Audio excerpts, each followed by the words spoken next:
శ్రీరామ జయం. అందరికి కూడా ఒక సమాజంలో కొన్ని మూఢనమ్మకాల అవి పాతుకుపోయాయి. ఆ మూఢనమ్మకాల్లో పాతుకుపోయిన దాంట్లో కొన్ని దశమహావిద్యల్లో ముఖ్యమైనటువంటిది ఒక రేణుకా ఎల్లమ్మ అనే విద్య కూడా ఒక మూఢనమ్మకంగా పాతుకుపోయింది. రేణుకా ఎల్లమ్మను కొలిచే విధానం అనేది పూర్వం చేసే విధానం అంతా కూడా ఒక ట్రాక్ తప్పినట్టు నేను చాలా ఊళ్ళలో నేను గమనించాను. ఈ వీడియో చేసే కంటే ముందు నేను చాలా వారితో మాట్లాడాను. ఇంకా కొన్ని వేరే ఛానల్స్లో కూడా నేను ఈ రేణుకా ఎల్లమ్మకు సంబంధించినటువంటి వీడియోస్ కూడా చేశాను. దాన్ని చాలామంది చూశారు, చాలామంది కాల్స్ కూడా చేశారు. వారికి ఉన్నటువంటి డౌట్స్, అంటే వారికి ఉన్నటువంటి సందేశాలన్నీ కూడా వాళ్ళు తీర్చుకోవడం జరిగింది.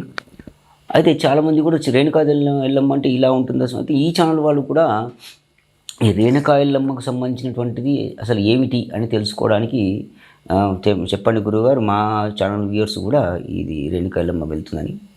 సరే, ఇప్పుడు రేణుకా ఎల్లమ్మ అంటే మీకు ఇంతకుముందు చెప్పినట్టుగానే దక్షిణాచారము, వామాచారము, కోలాచారం అని 3 ఆచారాలు ఉంటాయి. కానీ దక్షిణాచారం అంటే కుడి చేత్తో చేశారంటే మీరు కుడి చేత్తో హారతి ఇస్తారు, పూలు వేస్తారు, కుంకుమ వేస్తారు, ఇట్లాంటివి ఊగరబత్తులు ఇట్లాంటివన్నీ కూడా ఏం చేస్తారు మీరు ఆ యొక్క దట్ ఈస్ కాల్డ్ దక్షిణాచారం. అంటే వినాయకునికి, ఆంజనేయ స్వామికి కానీ, వెంకటేశ్వర స్వామికి కానీ, లక్ష్మణ్ ఇట్లాంటివి కొన్ని ఉంటాయి కదా, అట్లాంటివి. తర్వాత ఎడమ చేతితో చేసే కొన్ని పూజలు ఉంటాయి. దట్ ఈస్ కాల్డ్ వామాచారం. వామ అంటే ఎడమ చెయ్యి సింపుల్. ఓకే, ఎడమ చేతితో చేసే పూజను వామాచారం అంటారు. ఇక కోలాచారాలు అవి ఉంటాయి, అవి తర్వాత విషయం మనం తర్వాత మాట్లాడదాం. ఈ వామాచారంలో చేసేటువంటి కొన్ని పూజ అంటే వామాచారం అంటే ఎడమ చేతితోటి ఏం చేస్తారు మీరు పూలు వేస్తారు, ఎడమ చేతితో తిలకం పెడతారు, కుంకుమ, ఏదైనా మద్యం, మాంసం లాంటివి ఇట్లాంటివి కొన్ని ఉంటాయి. కొన్ని అట్లాంటివన్నీ కూడా వామాచార విద్యల్లో వాడుతూ ఉంటారు. ఈ వామాచార విద్యల్లో వస్తే దాంట్లో మళ్ళీ దశమహావిద్యలని కొన్ని ఉంటాయి. ఈ దశమహావిద్యల్లో వచ్చేటటువంటి ఆ యొక్క అమ్మవారే రేణుకా ఎల్లమ్మ అమ్మవారని మనము దీన్ని పరిగణలోకి తీసుకోవాలి.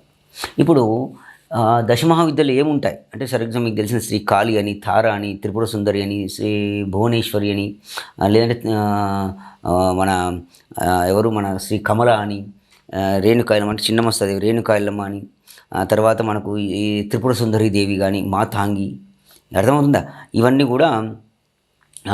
కూడా మనకు ఈ యొక్క దశమహావిద్యల్లో వస్తూ ఉంటాయి. ఈ దశమహావిద్యలను మీకు అర్థమయ్యేలా చెప్తున్నాను.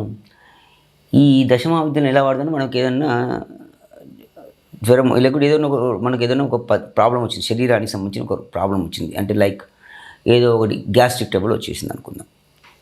గ్యాస్ట్రిక్ ట్రబుల్ వస్తే అప్పుడు ఏం చేస్తాం మనం ఒక హోమియోపతిని వాడతాం. కొంచెం స్లో అండ్ స్టడీగా విన్స్ ద రేస్ లాగా, అంటే దక్షిణాచార పద్ధతిలో అది దానికి రిజల్ట్ ఇస్తూ ఉంటుంది. అదే మనం ఆయుర్వేదం వాడితే కొంచెం ఏంటంటే దానికన్నా కొంచెం ఫాస్ట్గా రికవర్ చేస్తూ ఉంటుంది.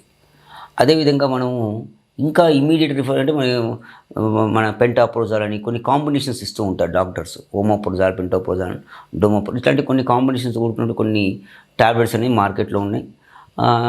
అట్లాంటి ట్యాబ్లెట్స్ మనకి ఇస్తూ ఉంటారు.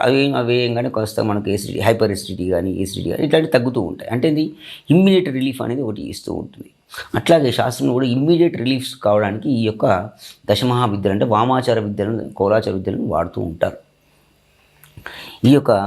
ఇప్పుడు ఇదంతా ఎందుకు చెప్పాల్సి వస్తూ ఉంటుందంటే, రేణుకా ఎల్లమ్మ అనేది చాలామందికి కొన్ని అపోహలు ఉంటాయి. రేణుకా ఎల్లమ్మ అనగానే ఆమె చెడు చేసే ఒక అమ్మవారని, ఆమె కరెక్ట్గా పూజలు చేయకపోతే మనల్ని ఏదో చేస్తుంది అని, అట్లాంటి కొన్ని మూఢనమ్మకాలని సొసైటీలో పాతుకుపోయాయి. రేణుకా ఎల్లమ్మను చాలా పేర్లతో పిలుస్తూ ఉంటారు. రేణుకా ఎల్లమ్మ ఏమంటే మీరు కనుక మీ పంట పొలాల్లో ఉన్నాయనుకోండి, ఆ పంట పొలాల్లో అంటే రేణుకా పంట పుట్ట అనేది ఒకటి జనరల్గా సహజంగా ఏర్పడి ఎట్లా గుర్తిస్తామంటే దీన్ని సహజంగా పుట్ట అనేది ఉంటూ ఉంటుంది. కొన్ని తెలంగాణ పొలాల్లో ఏం చేస్తారంటే పైన వీళ్ళు ఒక గురువులాగా పెట్టుకుంటారు, అంటే దాన్ని ఒక చిన్న కుండలాగా పెట్టుకుంటారు. దాన్ని పెట్టుకుని పైన మన గవ్వలతో చేసినటువంటి ఒక కొరడా లాంటిది ఒకటి పెట్టుకుంటారు, ఇంటికి వేలాడదీసి. చాలామందికి పూర్వీకులు ఇలా ఉంటాయని వాళ్ళకి తెలియదు. ఇప్పుడు ఏదో రేణుకా ఎల్లమ్మ అంటూ ఉన్నాం, కానీ ఇవన్నీ రేణుకా ఎల్లమ్మ యొక్క ఆయుధాలు, శక్తులు. సో అట్లాంటివి పెడుతూ ఉంటారు. లేదా కొంతమంది ఏం చేస్తారంటే ఫోటోను రేణుకా ఎల్లమ్మ తల్లికి యాక్చువల్గా ఆ ఫోటో కూడా నేను చెప్తాను. ఇలా ఇప్పుడు చాలామంది ఏముంది రేణుకా ఎల్లమ్మ వెనుక ఒక నాగుపాము స్వరూపంతో చేసినటువంటి కొన్ని విగ్రహాలు కూడా చేస్తూ ఉన్నారు. అలాంటివన్నా కూడా రేణుకా ఎల్లమ్మ ఒక విగ్రహం ఎలా ఉంటుంది, వెనుక బాణాలు ఉంటాయి. ఆ బాణాలు ఎందుకు ఉంటాయో కూడా మనం ఈ తర్వాత వీడియోస్లో మనం చూద్దాం. అలాంటివి రేణుకా ఎల్లమ్మను చూసేటువంటి విధానం కానీ, అదేవిధంగా మీరు ఫర్ ఎగ్జాంపుల్ బ్రాహ్మణులు కూడా కొంతమంది కొలుస్తూ ఉంటారు. అంటే నైవేద్యాల ప్రకారం కొన్ని ఏరియాలో నేను చూశాను, నేను వెళ్ళి గమనించాను. కొంతమంది నేను చెప్పాను కూడా ఊళ్ళో పెద్దలకు, ఏమయ్యా ఈ ఆటలు కోసుడు ఈ సంప్రదాయం లేదయ్యా, మాకు వెనకటి నుంచి సంప్రదాయం అయితే ఆ ఏనుకాళ్ళ ఉండే ఆహారం అనేది ఆ విధంగా నాన్ వెజ్ రూపంలో ఇచ్చే గొర్రెలను కోయడం ఇట్లాంటివన్నీ కూడా దానికి ఒక పద్ధతి ఉంటుంది. అంటే రేణుకా ఎల్లమ్మను ఇంతకుముందు చెప్పాను 2 రకాలుగా వాడుకోవచ్చు. మంచి శాంతానికి అంటే శక్తిని పెంపొందించుకోవడానికి వాడేది ఒక పద్ధతి. రెండవది శత్రువులను నాశనం చేయాలన్నా, శత్రువులను ఎవరినైనా ఇబ్బంది పెట్టాలన్నా రేణుకా ఎల్లమ్మ తల్లి ఇంకొక కోణం ఉంటుంది. మీరు ఈ మధ్యకాలంలో పొలిమేర 1 పొలిమేర అని సినిమా తీశారు. సినిమా వచ్చింది. నేను ఆ సినిమా మీకు చూసే ఉంటారు, తెలుగు ప్రేక్షకులకు చూసే ఉంటారు. దాంట్లో కూడా ఈ రేణుకా ఎల్లమ్మను చూశారు. ఆ హీరో అతను వెళ్ళి ఒక మంటపై కూర్చొని ఇలాంటివి చేస్తూ ఉంటారు. అంటే ఆ విధంగా కూడా రేణుకా ఎల్లమ్మను వాడతారు. అంతేగాని ఆ విధంగా వాడేదానికి రేణుకా ఎల్లమ్మ అదొక పద్ధతి ఉంటుంది. చాలా జాగ్రత్తగా వినాలి. అంతేగాని అన్నిటికీ మీరు ఈ యొక్క జంతు బలి చేస్తారంటే తప్పదు. రేణుకా ఎల్లమ్మ మీరు కామాఖ్యకి వెళ్తే అక్కడ ఆమెకు తగ్గట్టుగా చేస్తారు. కానీ రేణుకా ఎల్లమ్మ ఆమె సబ్జెక్ట్ డిఫరెంట్.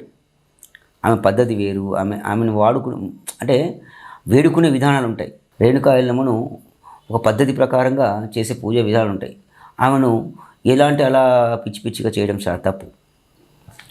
ఇప్పుడు బ్రాహ్మణ ఎల్లమ్మకు రూపం వేరే ఉంటుంది. అది మీకు చూస్తాను, కొంత ఇళ్ళలో ఉన్నాయి, అవి ఫొటోస్ కూడా ఉన్నాయి నా దగ్గర. ఆ ఆకారం ఎలా ఉంటుంది. తర్వాత ఇంతకుముందు చెప్పినట్టు ఆ పొలిమేర నగ్న ఎల్లమ్మలు అంటారు వాటిని. ఏమంటారు? నగ్న ఎల్లమ్మలు, మావురాళ్ళ ఎల్లమ్మ, నగ్న ఎల్లమ్మలు అంటారు వాటిని. ఆ నగ్న ఎల్లమ్మను కొలిచే విధానాలు వేరే ఉంటాయి. తర్వాత మీకు ఇప్పుడు మనం జోగులాంబ వెళ్తాం, జోగులాంబ ఎల్లమ్మ, ఓకేనా. తర్వాత మీరు ఇప్పుడు మన హైదరాబాద్లో బల్కంపేట ఉంటుంది, బల్కంపేట ఎల్లమ్మ. అంటే ప్రాంతాన్ని బట్టి పేరు వచ్చింది. కానీ ఆ ఎల్లమ్మ పేరు ప్రాంతాన్ని బట్టి వచ్చిన పేర్లు అనేది దానికి బల్కంపేట అనేది ఒక ప్రాంతం. అది ఎల్లమ్మ శక్తి వేరు, అక్కడ ఉన్నట్టు శక్తి వేరు. అది చాలా మంచి టెంపుల్, చాలా మంచి శక్తి ఉన్నటువంటి అమ్మవారి గురించి కూడా మనం తర్వాత చూద్దాం వీడియోలో. ఇట్లా అమ్మవారికి సంబంధించినటువంటి విధానాలు ఉంటాయి. అయితే ఈ రేణుకా ఎల్లమ్మకు సంబంధించి ఒక చిన్న విషయం చెప్పాలి. రేణుకా ఎల్లమ్మ చెడు చేసే దేవత కాదు. మీరు ఎక్కడైనా ఊళ్ళలో వెనకడికి ఎరుకల ఎల్లమ్మ అని ఉంటుంది. ఎరుకల ఎల్లమ్మ అంటే ఎరుక చెప్తాం సోది చెప్తాం వస్తారు కదా, వాళ్ళు కొలిచేది కూడా రేణుకా ఎల్లమ్మ. తర్వాత శిఖండి విద్యల్లో వాడేది కూడా రేణుకా ఎల్లమ్మ. శిఖండి విద్యలు అంటే మనం ఇప్పుడు ఉన్నారు కదా మన శిఖండిలు, వాళ్ళు కూడా వాళ్ళు చాలా బాగా కొలుస్తారు రేణుకా ఎల్లమ్మ. వాళ్ళు చేసే విద్య కూడా రేణుకా ఎల్లమ్మ విద్య. ఇట్లా రేణుకా ఎల్లమ్మ చాలా రకాలుగా మనము వేడుకోవచ్చు. అంతేగాని రేణుకా ఎల్లమ్మ చెడు చేసే దేవత, రేణుకా ఎల్లమ్మ అనగానే ఇది చేయకపోతే ఏమవుతుంది, ఇట్లాంటివన్నీ కూడా మూఢనమ్మకాలు వద్దు. అండ్ ముఖ్యంగా రేణుకా ఎల్లమ్మ సంప్రదాయాలు ఏంటంటే మీకు అత్తగారి సంప్రదాయం నుంచి వస్తాయి. వివాహం అయిన తర్వాత అత్తగారి సంప్రదాయం వస్తే, ఒకవేళ అత్తగారు కనుక రేణుకా ఎల్లమ్మను కొలుస్తూ ఉన్నారు అంటే మీరు అది కొంచెం ఆ సాంప్రదాయాన్ని చేయడం అనేది మంచిది. కొంతమందికి నాటుకపోయే రేణుకా ఎల్లమ్మ కరెక్ట్ చేయలేకపోవడం, మాకు ఈ విధంగా ఏర్పడుతుంది, మాకు ఏ పని ముందరికి అవ్వట్లేదు, మాకు అసలు ఏది కలిసి రావట్లేదు, డబ్బులు ముఖ్యంగా ఇట్లా అవుతుంది స్వామి, ఆరోగ్యాలు ఇట్లా అవుతున్నాయని అని అనుకుంటూ ఉంటారు. దయచేసి అలాంటివి ఉండదు. దానికి జాతకంలో ఉన్నటువంటి ప్రాబ్లమ్స్ వేరే ఉండొచ్చు. అంతేగాని రేణుకా ఎల్లమ్మ మీకు చెడు చేస్తుందంటే మాత్రం నాకు తెలిసినటువంటి as of my rich experience, అంటే నాకున్నటువంటి ఇంతటి అనుభవంలో నేను ఎప్పుడు అట్లాంటివి చూడలేదు, చాలా తక్కువ కేసెస్లో చూశాను. సో ఇట్లాంటివి ఇంకా రేణుకా ఎల్లమ్మ గురించి చెప్పుకుంటూ వెళ్తే, అయ్యా మరి రేణుకా ఎల్లమ్మను మనం కొలిచే విధానం మేము ఏదో చేస్తాము అలా కాదు. రేణుకా ఎల్లమ్మ మూల మంత్రం ఉంటుంది. ఆ అమ్మను కొలుచుకునే శక్తిని మీ లోపల తీసుకోవడానికి, అంటే శక్తిని మీరు ఉపాసనలు అంటాం, వాటిని చేసుకోవడానికి ఒక పద్ధతులు ఉంటాయి. దాని మూలమంత్రం మనం నెక్స్ట్ వీడియోస్లో మనం రేణుకా ఎల్లమ్మను విశిష్టత, ఇప్పుడు మనం ఏంటి దాన్ని ఏ విధంగా మనం కొలుచుకోవాలి, మూలమంత్రాలు ఏంటో మనం ఈ యొక్క నెక్స్ట్ వీడియోస్లో మనం చూద్దాం. ఇప్పుడు ఇదంతా కూడా మీకు చెప్పినంత కూడా ఒక సత్యనారాయణ రామాయణం కథలా చెప్పాను. ఇప్పుడు మనకి నెక్స్ట్ మాట్లాడే వీడియోస్లో ఇవంతా ఇప్పుడు చెప్పినటువంటి విషయాలన్నీ దాంట్లో మీకు అవసరం అవుతాయి. కాబట్టి చాలా జాగ్రత్తగా ఈ యొక్క వీడియోను గమనించుకుంటూ వెళ్ళండి.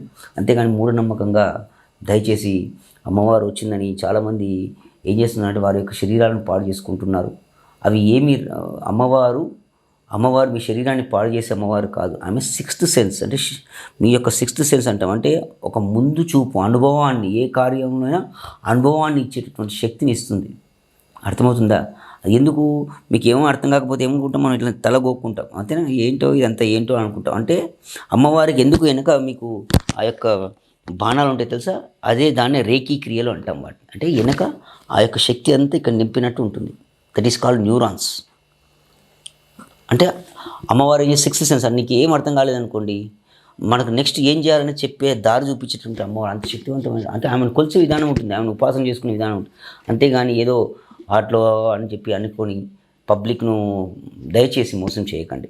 మీకేదో అమ్మవారు వస్తుందని అనుకొని ఈ మధ్య అమ్మవారు పలకట్లేదు అనుకోవడం, ఇట్లాంటివన్నీ కొన్ని వింటూ ఉంటాను నేను జనరల్గా. దానికి కారణాలంటే మీరు కరెక్ట్గా అయినటువంటి ఉపాసన చేసుకోవాలి. ఇంకొకటి ముఖ్యంగా, అమ్మవారు అందరికీ కృప ఇవ్వదు. దానికి సంబంధించి కొన్ని పద్ధతులు ఉన్నాయి. అంటే వాళ్ళు పుట్టిన గడియలు కొన్ని ఉంటాయి, కొన్ని పద్ధతులు ఉంటాయి. అమ్మవారి ఉపాసనలు కూడా కొన్ని నక్షత్రాలు, కొన్ని పద్ధతులు కొన్ని ఉంటాయి. అవన్నీ కూడా మీరు మీ యొక్క జాతక పరిశీలన చేసుకోవాల్సిందే. కొంతమందికి వెనకటికి జాతకాలు లేవు స్వామి మాకు ఇవన్నీ అంటే దానికి నేను చుచాయిగా చెప్పాల్సిందే. చుచాయిగా అంటే సుమారుగా చెప్పాల్సిందే. ఈ మధ్యకాలంలో నేను తరచుగా నాకు వచ్చే ఫోన్ కాల్స్, గురుగారు నాకు ఇట్లా అమ్మవారు వచ్చేది, నేను చెప్పేది ఈ మధ్యకాలం అసలు నాకు అమ్మవారు పలకట్లేదు, అసలు నాకేం అర్థం అవ్వట్లేదు అని. దానికి కారణాలు ఏంటంటే మీరు కొలిచే విధానాలు ఉంటాయి. అమ్మవారిని కొలిచే విధానం ఉంటాయి. ఎలా అంటే అలా ఏదో నోటికి వచ్చినట్టు అని అట్లా కాదు. ఇది ఎలా అవుతుంది, సమాజంలో ఒక మూఢనమ్మకంగా నాటకపోయిందండి. నేను చాలామంది మీరు నేను ఎలా అంటే మీకు ఎలా చెప్పాలంటే, నేను వేరే క్రితం ఛానల్స్ చేశాను. చాలామందికి నేను ఎడ్యుకేట్ చేశాను, నాకున్న టైం రీత్యా ఎడ్యుకేట్ చేశాను. సో ఈ వీడియో చేయడానికి కారణం కూడా ఆ క్వశ్చన్స్ అన్నిటికి కూడా ఒక రూపకల్పన చేయడానికి కోసం ప్రయత్నం చేస్తున్నాను. ఈ క్వశ్చన్స్ నేను ఇప్పుడు చేసిన వీడియోలో అన్ని పాయింట్స్ అన్నీ కూడా కలగాపులగంగా ఉంటాయి, కానీ ప్రతి ఒక్క పాయింట్ మీకు చూడడం ఎక్కడో ఎవరికో ఆ పాయింట్ అనేది మీకు తగులుతూ ఉంటుంది. కాబట్టి ఈ యొక్క నెక్స్ట్ వీడియోలో మనం ఏం చేద్దాం, రేణుకా ఎల్లమ్మ అంటే ఏమిటి, విశిష్టత ఏంటి, రేణుకా ఎల్లమ్మ అనేది ఏ విధంగా కొలవాలి అనేది మనం నెక్స్ట్ వీడియోలో మనం చూద్దాం. శ్రీరామ జయం.